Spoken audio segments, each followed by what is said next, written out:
Hello, I'm Randy Swallow. Welcome to In Your Neighborhood.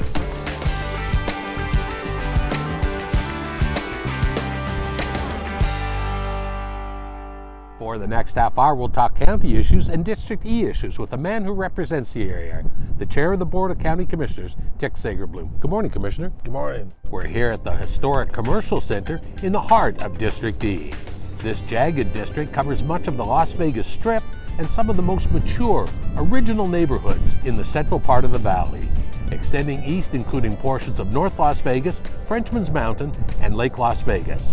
Here's a quick look in your neighborhood, District E. Situated in the central part of the valley, District E contains a large portion of Las Vegas Boulevard, including the rapidly expanding north part of the Strip.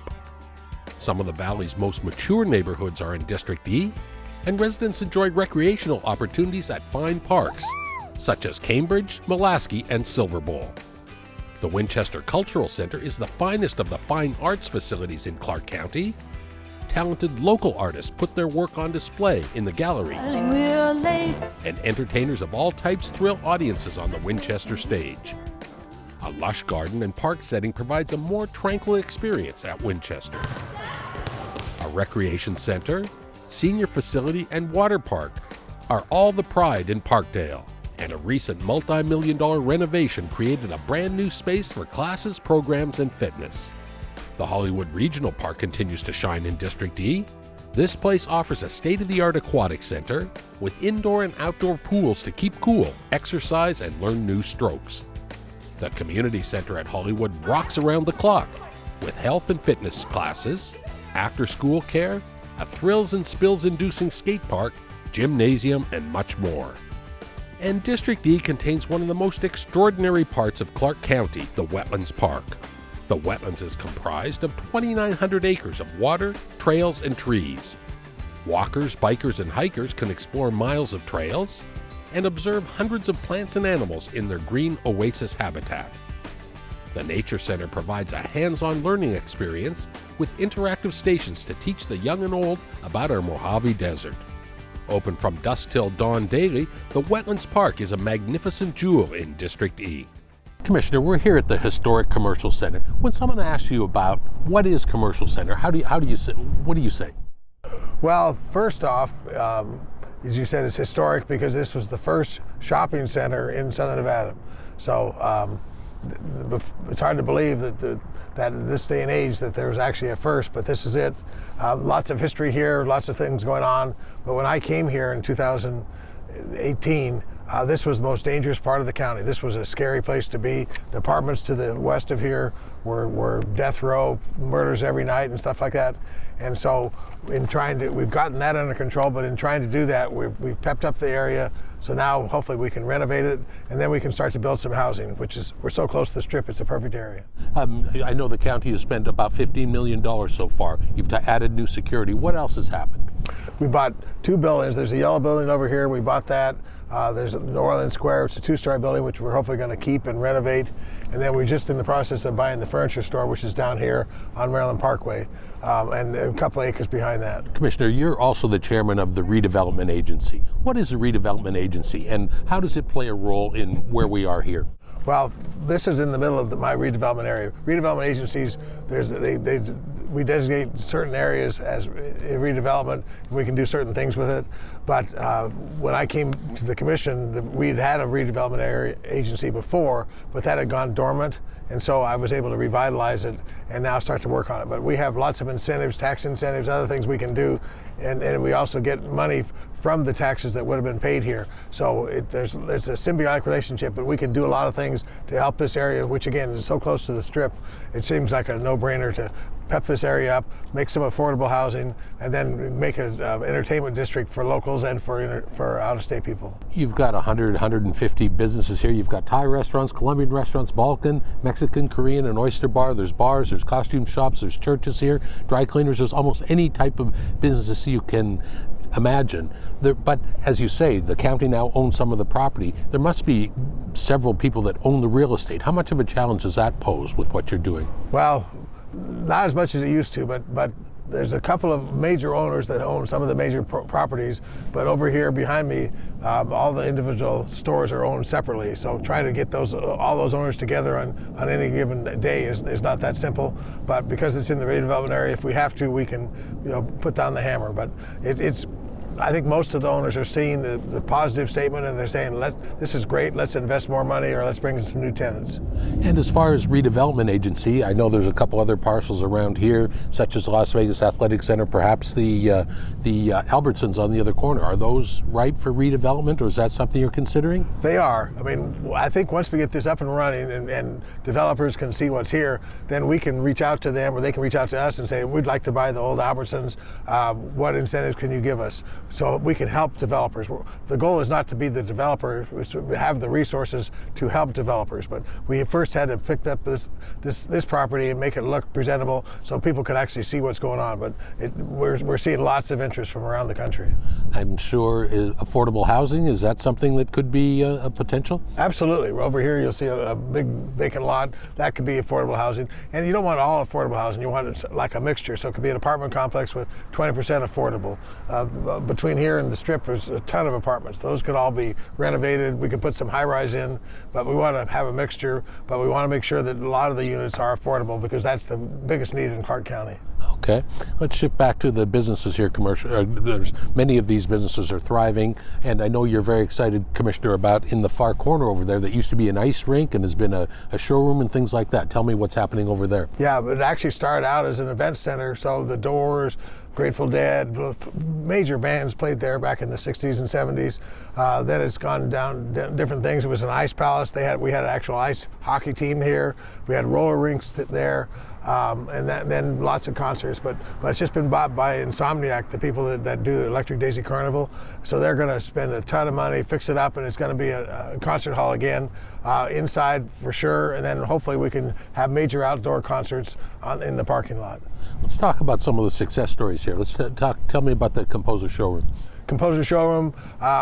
Commissioner Miller, a couple of years ago, actually it's been a long time now, had the foresight to do a big event outside here to publicize the area, and a lot of people saw that and said, wait, that's a pretty good idea.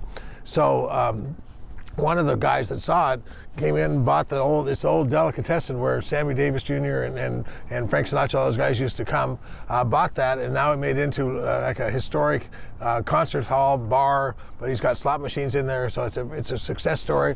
Over here we have Love and Sindad, which is a Mexican restaurant, been fantastic. They actually doing so well that they taken one of the corner spots and put a bar in there too, which is doing great. And then across from that is Vicky's, which is the old White Cross drugstore downtown. She is doing great. Lotus of Siam, which has been here forever, is just spent $2 million renovating, and it's going to open up in the next couple of months.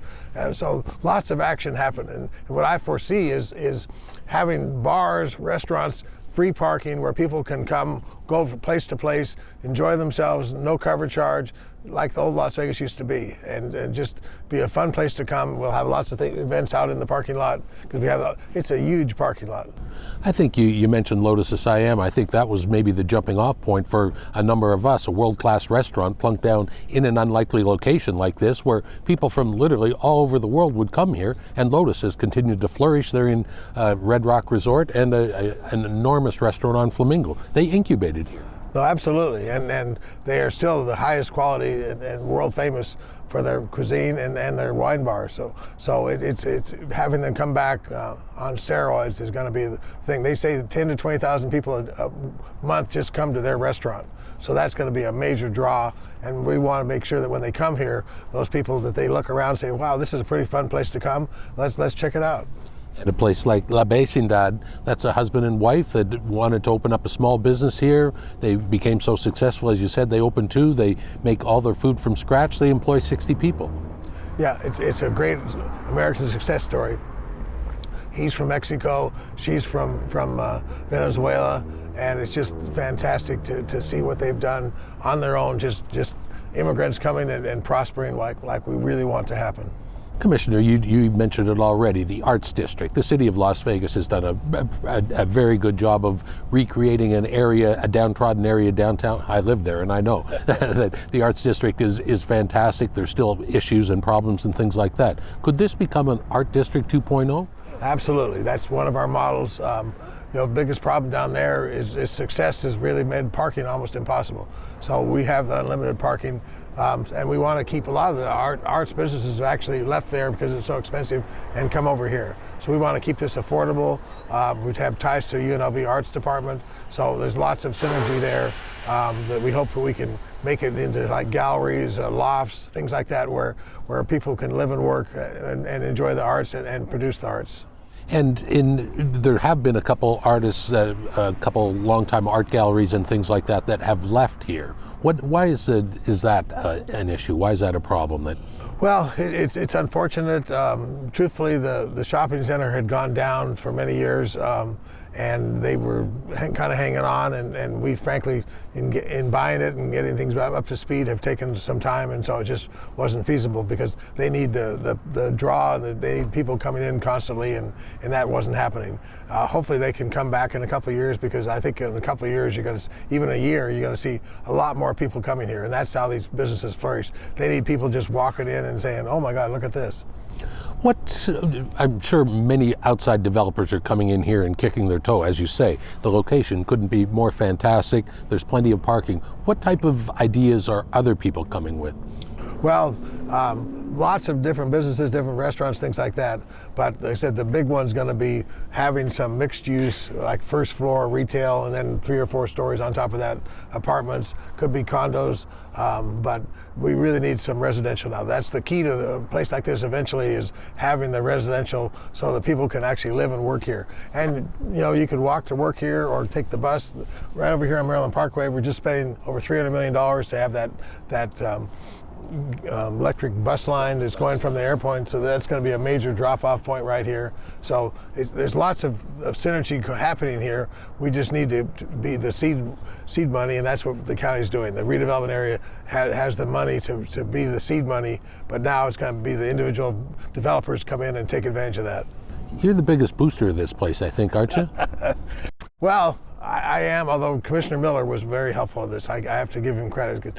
He really saw the potential. I was kind of just trying to stabilize it and make it safe, but he saw that this really has ties to the Strip, to our history, and that's the other thing. Clark County really doesn't have anything celebrating the history of the Strip. We're always redeveloping and moving forward, but we've never gone back and actually looked at these famous entertainers and all the things we have here. So we're hoping that this can be that place too. We have the history, celebrate the history. We renamed the street over here after Liberace. This was a major gay area back in the 70s and 80s and 90s, so tied to that together, but mainly celebrate who we are. We need to appreciate who we are. We're always changing, but let's remember where we came from and enjoy that too. Fabulous. We must take a quick break. We'll continue in your neighborhood with Commission Chair Tick Segerblom. Stay tuned.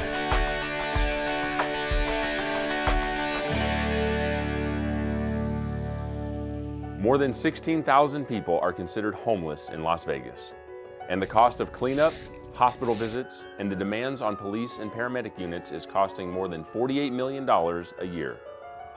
Most of us would love to help, but handouts and spare change don't result in meaningful change. This holiday season, donate responsibly to charities that are making a real difference. Visit meaningfulchangelv.com to join us in making this a season of real change.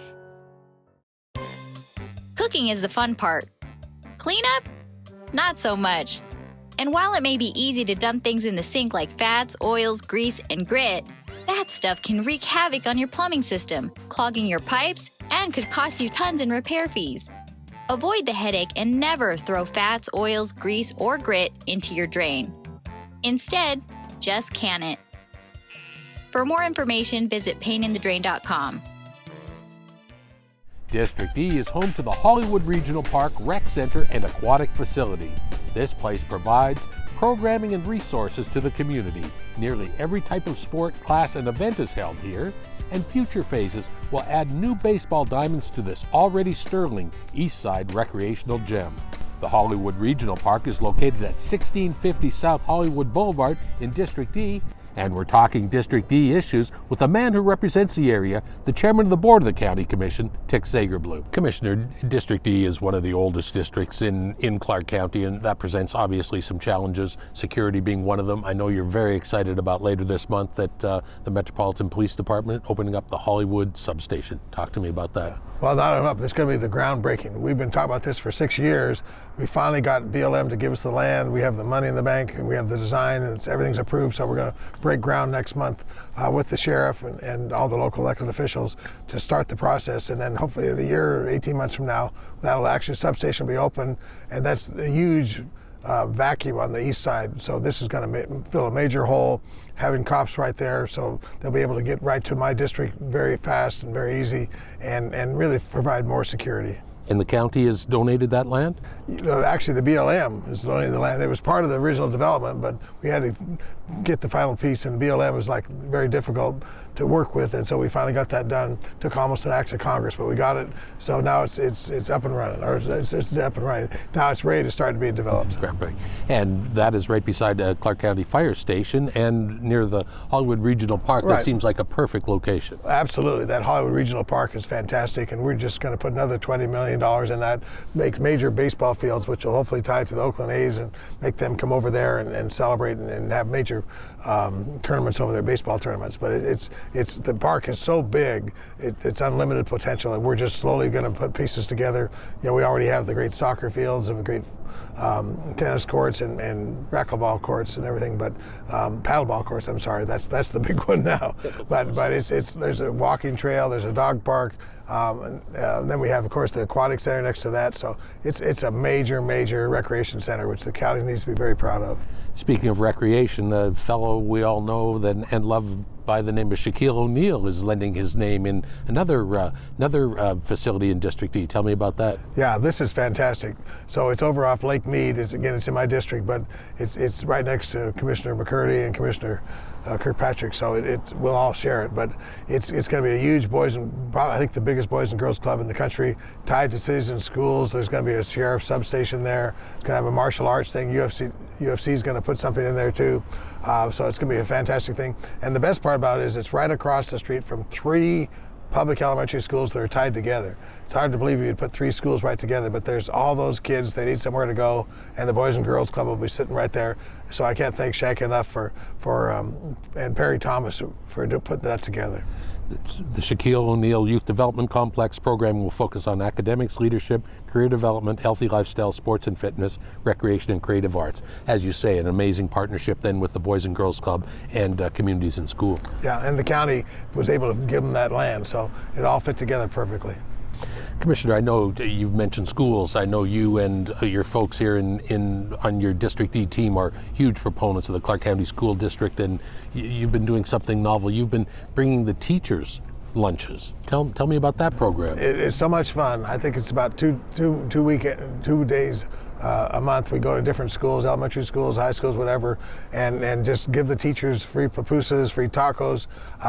Just let them know we appreciate them, how important they are, and the schools at East Las Vegas have been so tough. Attendance has been really tough during COVID, so we're trying to increase everybody's spirit. I see a lot of energy coming back, and so I think the school district is finally back making progress. But COVID was really tough on everybody, and particularly in East Las Vegas. And I know you've been a huge proponent of the Shoes That Fit program, an amazing program where an organization and Clark County team up together to give literally every single child a new pair of sneakers. Yeah, I have to thank former county manager Yolanda King. She created that program or hooked us up with them, and we'll go into a school and we'll give out 600 pairs of school. Every kid in that school will get a new pair of Nikes, and it is so exciting to see them. A lot of them never had a new pair of shoes in their life, and they're just, anyways, you can't imagine a better program, just more fun, and just one of those things where you're making somebody's day better that day. Commissioner, I know you've been a big proponent of immigration town halls. You've held at least one already so far at the Winchester Community Center. You're holding another one at the Boulevard Mall coming up later this month. Tell me about these town halls. What are the purpose of these? What type of feedback? What type of questions are you getting? Well, since this new president came in, and his number one agenda seems to be to throw everybody out of the country, and truthfully in East Las Vegas, we have lots of immigrants, Most of them are here under some type of status, but they have relatives, they have friends. They're terrified, frankly, because no one wants to have a knock on the door and have to go away, or you're at school and somebody shows up and says, oh, we're going to take your kids away. So we're trying to educate people and let them know what their rights are, and let the community know that we stand behind them. They're the blood and sweat of our community. They do the work. They keep everything going. They're the hardest working people there are. Their kids are the hardest working kids in school.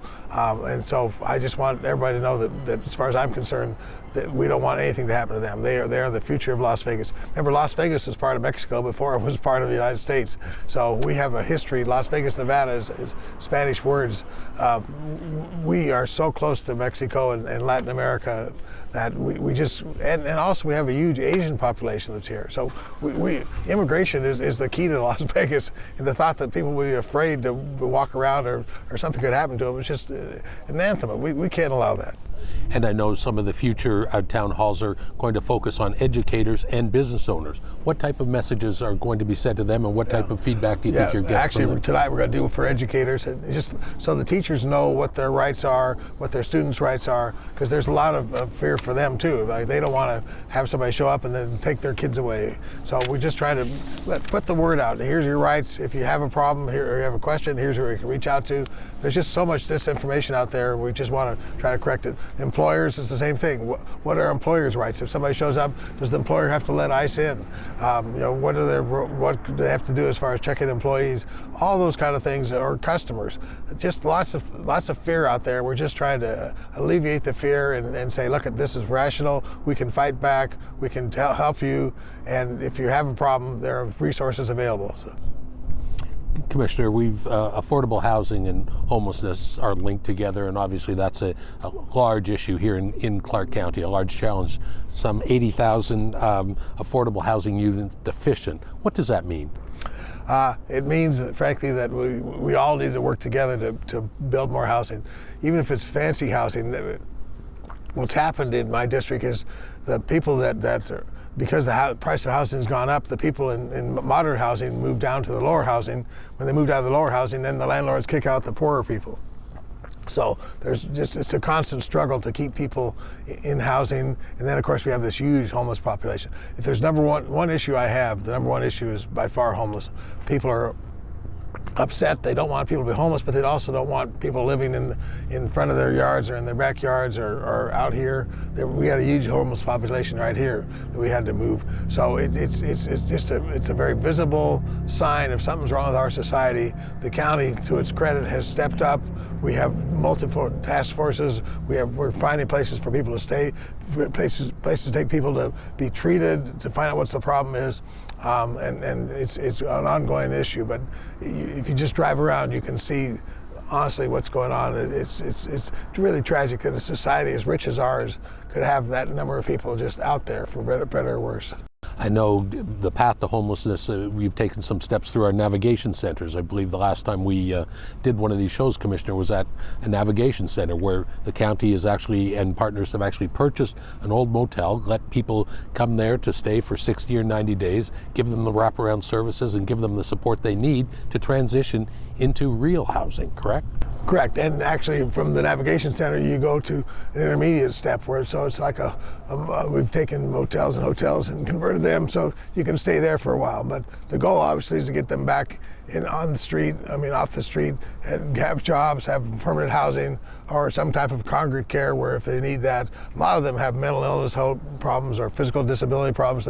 They can't really work, but we can't allow that to be on the street where, between the winter and the summer, it's people are dying. Last year, I think there were 500 people who died of heat stroke in Clark County. No society can tolerate that. So we've got to do better. But honestly, I think we're making progress.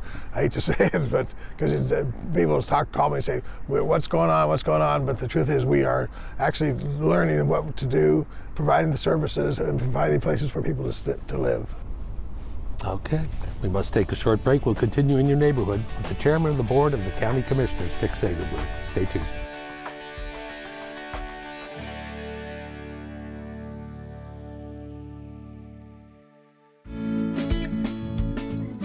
The more pet-friendly our community becomes, the more important it is to make sure your pet is up to date on its vaccinations. Vaccines help prevent many contagious diseases that can be fatal for pets. Your dog or cat can be susceptible to diseases if it is outdoors at all, socializes with other animals, or travels with you.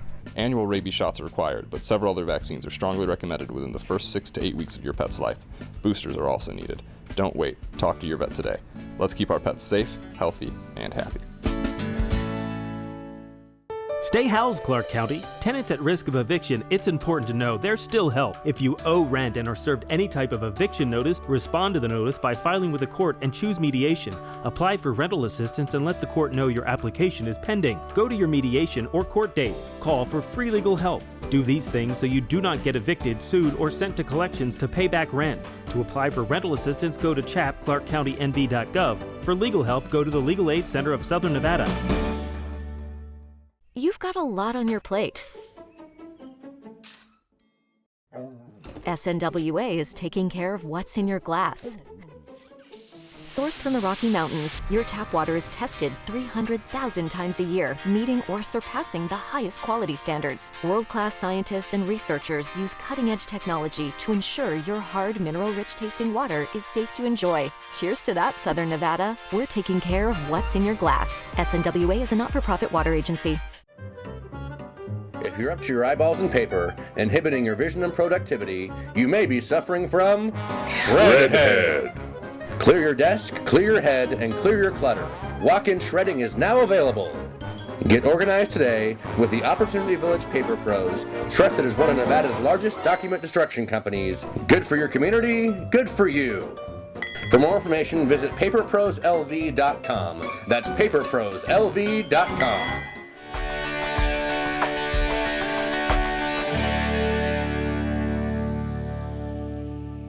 Commissioner, part of District E, we've talked about some of the older parts of District E, but you also have Las Vegas Boulevard, including some of the newest casino resorts, including Resorts World and Fontainebleau. You must be excited about that. Absolutely. My district actually ends at Flamingo, so I have everything from Caesars north. But if you look at from Spring Mountain to Sahara, so much has happened in the last 6 years. The Sphere has been created, which is totally changes Las Vegas. The Mirage, which was one of the first major hotels, that's being torn down, and it's going to be a huge Qatar, billions and billion dollar problem. Resort World, when I got here, it was a skeleton. They finished that thing during COVID. It's up and running and doing fantastic. Jim Murren just became on the board, and he's focused on trying to expand there. So Fontainebleau, which was we call it the blue baby, or whatever we call it, blue whale, because it was sitting there forever. You know, just like what's going to happen to that thing? They've actually completed it. It's the most gorgeous hotel you've ever been inside. Just high ceilings, just artwork everywhere. It's just gorgeous, fantastic, multi-billion-dollar project. The Sahara Hotel is fixed up itself. We have the hole between the Sahara and the Fontainebleau that we're trying to build a basketball stadium in there. I'm not sure what's going to happen with that, but I know there's lots of interest across the way. Circus and Phil Ruff and all that vacant property there. Other people are looking at putting a basketball stadium there. So there's huge. North part of the strip is on fire. We have a few pieces we have to put together, but everybody's focused on it because there's so much undeveloped territory. Nowhere else on the strip has that. So stay tuned. It's going to be so exciting the next 4 years. And then just bringing it full circle right here, just a few blocks away to the historic commercial center. Yeah, and we're actually going to do events at nighttime where we can like have a Christmas tree thing where we can stand out here and light the Christmas tree and look up at the hotels. 4th of July, obviously, big fireworks. New Year's Eve, big fireworks. It's hard to believe you could have this land and be able to walk to work. It's just unbelievable. Well, as I said earlier, you're the biggest booster of commercial center in District E. Thank you so much for spending time with us, Commissioner. We appreciate it. Thank you so much.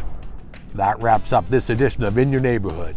Thanks to Commission Chair Tick Segerblom for telling us about the area he calls home and represents as your elected official, District E. If you have any questions about this show or ideas for upcoming segments in your neighborhood, call me at 455-6357 or send an email to rsw@clarkcountynv.gov. Thanks for tuning in to Clark County Television. On behalf of our production staff, I'm Randy Swallow. We'll see you again next time in your neighborhood.